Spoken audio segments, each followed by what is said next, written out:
and she said, "My God, this is the only child out of all my chillins that stutters. What am I going to do?"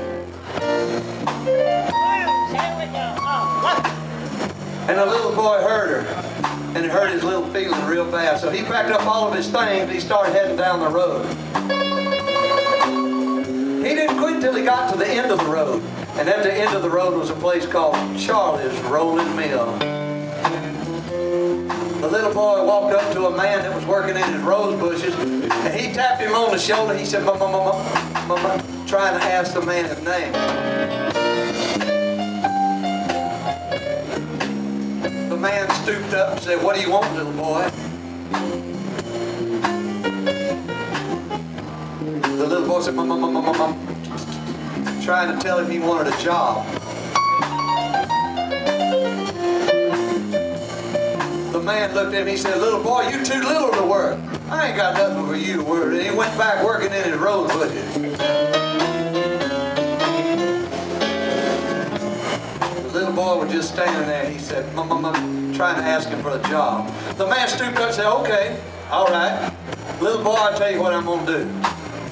I'm going to let you live back there in my bunkhouse, but if one of these Sunday mornings, if my rolling mill catches a fire, you come run down here and tell me." The little boy got really excited. He said, "Mama, be with."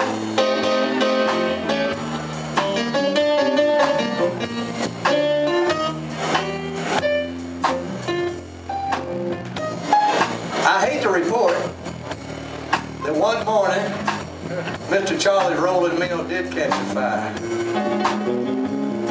The little boy did the best he could to put it out, but he just couldn't.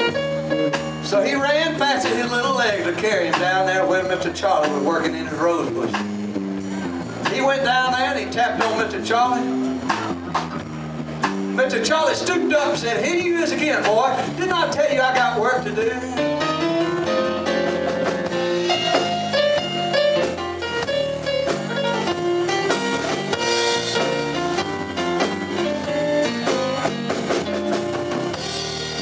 Mr. Charlie went back working in his rose bushes.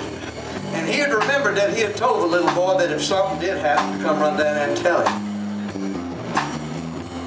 So Mr. Charlie stooped up, and there the little boy was just saying, "Mama, mama," trying to tell him that his rolling mill was burning down. Mr. Charlie said, "You know, I did tell that little boy if something happened to come run down here and tell me." And the little boy was standing there in the pouring rain saying, trying to tell Mr. Charlie that his rolling mill was burning down. Mr. Charlie looked at him and said, "Little boy, if you can't say it, then sing it." And the little boy read back. He said, "Oh, Mr. Charlie, your rolling mill is burning down.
Rolling mill.